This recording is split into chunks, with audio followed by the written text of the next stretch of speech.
News watch 18 channel में सभी दर्शकों का बहुत बहुत स्वागत है। मैं हूं सोने पांडे। जैसा कि हमने आपको कल दिखाया था कि चुनावी बयार अब नामांकन के रूप में आने वाले 2 दिन में तब्दील हो जाएगी और क्या हाल चल रहे हैं गोरखपुर शहर के और गोरखपुर ग्रामीण विधानसभा क्षेत्र के, हम बात करते हैं। और हम बात सबसे पहले ये मुद्दा उठाते ही हैं कि छात्र राजनीति से आने वाले युवक इसके बारे में क्या सोच रहे हैं। ख़ास तौर पर गोरखपुर के बारे में हमारे साथ इस समय मौजूद हैं पूर्व छात्र संघ पूर्व महामंत्री गोरखपुर विश्वविद्यालय के हरश्याम सिंह श्रीनेत जी, और ये 2017 में सपा से छोड़कर भाजपा ज्वाइन किए हैं। आखिर ये क्या मान रहे हैं, चुनावी बयार को देखते हुए इनका क्या कहना है। हरश्याम जी, ये बताइए कि आपको क्या लग रहा है।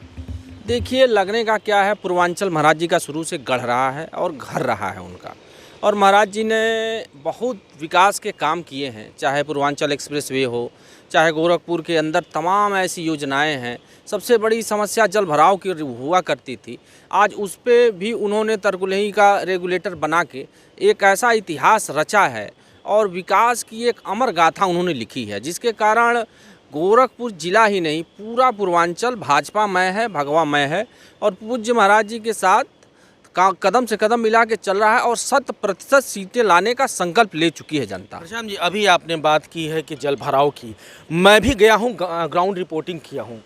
गिरधरगंज की बात की जाए जहाँ पे, और थोड़ा सा अगर उसके आगे चलते हैं तो उसकी बात की जाए, जो सांसद जी हैं माननीय रविकिशन शुक्ला जी, उनका पूरा का पूरा इलाका डूबा हुआ था। इसके बारे में आखिर क्यों नहीं योगी जी सोच रहे हैं या खुद सांसद सोच रहे हैं। देखिए क्या है, गोरखपुर जनपद जो है वो उपेक्षा का शिकार रहा है, चाहे बसपा की सरकार रही हो या सपा की सरकार रही हो। जहाँ से उत्तर प्रदेश शुरू होता था वहाँ से अंधेरा शुरू हो जाया करता था, और इतना बड़ा शहर है, किसी को काम करने में या कोई किसी निष्कर्ष में पहुँचने में थोड़ा समय लगेगा, और उसी समय का नतीजा है कि 2 साल 3 साल 4 साल लगे हैं।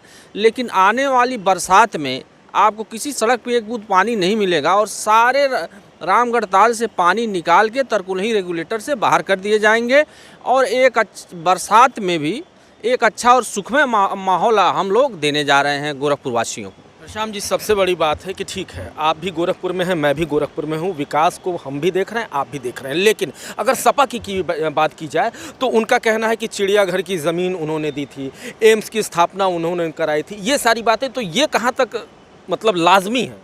देखिए क्या है कि चिड़ियाघर की ज़मीन उन्होंने नहीं दी थी, चिड़ियाघर को उन्होंने बर्बाद किया था। वो बसपा की सरकार में ज़मीन थी, वो भी आधी अधूरी थी।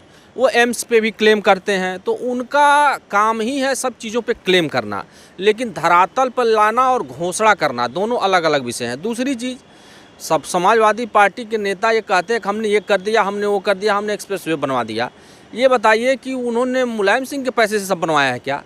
वो खुद हमारा पैसा है, टैक्स का पैसा है, प्रदेश के राजस्व का पैसा है, और उस पैसे से उन्होंने बनवाया, उन्होंने किया जो कर पाए।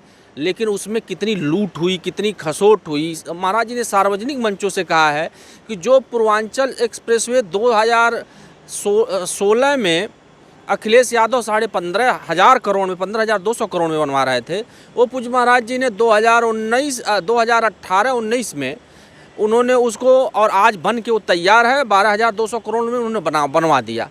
यानी कि 3,000 करोड़ कहाँ जा रहा था, वो चाचा भतीजे की जेब में जा रहा था। तो ये सब चीज़ें कहने की अलग हैं, लेकिन जो धरातल पे काम करना है, पूज्य महाराज जी को पूर्वांचल के लोग और ख़ास करके गोरखपुर कमिश्नरी, चाहे आजमगढ़ कमिश्नरी हो गई, चाहे बस्ती कमिश्नरी हुई, वो एक नेता के रूप में नहीं, एक संत के रूप में, एक भगवान के रूप में, और पूज्य गुरु गोरखनाथ जी के अवतार के रूप में देखते हैं। तो उनसे किसी की तुलना हमको नहीं लगता है कि कोई कर पाएगा या कर सकता है। श्याम जी, एक चीज़ ये भी है कि कल ही मैंने एक खबर चलाई थी कि गोरखपुर में जो भी गोरखनाथ पीठाधीश्वर होते हैं, गोरक्ष पीठाधीश्वर होते हैं, वो पहली बार गोरखपुर के विधानसभा क्षेत्र से, शहर विधानसभा क्षेत्र से पहले कोई गोरक्ष पीठाधीश्वर होंगे जो आएंगे 4 तारीख को नामांकन करने के लिए।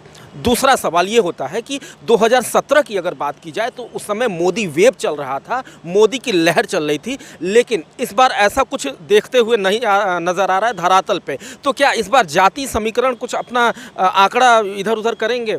क्यों? आखिर मैं सवाल पे ही आता हूँ, क्योंकि सबसे बड़ी बात है कि रावण यहाँ पे लड़ रहे हैं और कहीं ना कहीं वो जाके कह भी रहे हैं कि हमको उच्च वर्ग के लोग जो हैं वो वोट ही ना दें। इस तरह की बातें आ रही हैं। देखिए, रावण का जहाँ तक विषय है तो रावण नाम इसीलिए पिया कि रावण का वध हो, तो रावण का वध होने के लिए ही रावण बना है, तो रावण का तो वध होना सुनिश्चित है।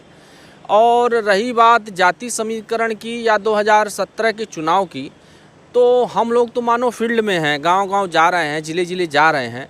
तो जो 2017 में जो वेव थी, वो वेव से भी बढ़ के आज के डेट में इतिहास है। भाजपा नहीं चुनाव लड़ रही है, जनता चुनाव लड़ रही है। आज हमारे पास एक विज़न है, आज हमारे पास एक नेता है और उस नेता की काम करने की क्षमता, काम करने का तरीका और अपना व्यक्तित्व और अनुशासन के साथ उनका जीवन, जो कि जनता और गरीबों के प्रति, मजलूमों के प्रति, बंटंगिया के प्रति, सबके प्रति समर्पित भाव से वो काम करते हैं बिना किसी भेदभाव के। तो उनके प्रति सबका लगाव है, सबका व्यक्तिगत स्नेह है। वो व्यक्तिगत रूप से 10-15 ज़िले में लगभग सबको जानते हैं। तो ऐसा कुछ नहीं है कि हम जाति का या किसी चीज़ का। और मैं आपको आश्चर्य होगा, मैं आपको एक बात बता दूं कि गोरखपुर महानगर में नहीं, गोरखपुर ज़िले के अंदर हमको लगता है कि लोग कहते हैं, लेकिन हमको तो मुसलमान भी वोट कर रहे हैं। और गोरखपुर सदर सीट पे 100% मुसलमान भारतीय जनता पार्टी को वोट करने जा रहा है। इस नाते और महाराज जी शुरू से हिंदुत्व और विकास की राजनीति किए हैं, तो वो हिंदुत्व और विकास पे अपने मिशन पे काम कर रहे हैं। उसमें जाति का सवाल ही पैदा नहीं होता। और जाति की एक सवाल और बनता है, सारी सीटों की घोषणा हो चुकी है, ठीक है, गोरखपुर ग्रामीण विधानसभा, इतना रहस्य क्यों? डर लग रहा है क्या? नहीं, कोई डर नहीं लग रहा है। गोरखपुर ग्रामीण विधानसभा में भारतीय जनता पार्टी चुनाव लड़ने जा रही है और जीतने जा रही है, और किसी प्रकार का कोई डर है, ना किसी प्रकार का कोई भेद है, ना किसी प्रकार की कोई ऐसी चीज़ें हैं, ना किसी का विरोध है। और हमारे जो संगठन के जो अन्य गठबंधन दल हैं, उनसे कुछ बातचीत चल रही है, जो कि अभी फाइनल हो जाएगा और भारतीय जनता पार्टी अपने सिंबल पर वहाँ पे चुनाव लड़ेगी। अंतिम सवाल मेरा ये है, चूँकि आप छात्र राजनीति की उपज हैं और गोरखपुर से अगर देखा जाए तो शिव प्रताप शुक्ला जी हुए, वो भी छात्र राजनीति के ऊपर थे, लेकिन आखिरकार छात्र संघ चुनाव बहाल क्यों नहीं किया जा रहा है? देखिए, नहीं, बिल्कुल सही आप कर रहे हैं। अगर छात्र नेताओं की तरफ से या छात्रों की तरफ से देखा जाए तो ये हम लोगों की मांग रही है और आज भी मांग है कि छात्र संघ का चुनाव होना चाहिए।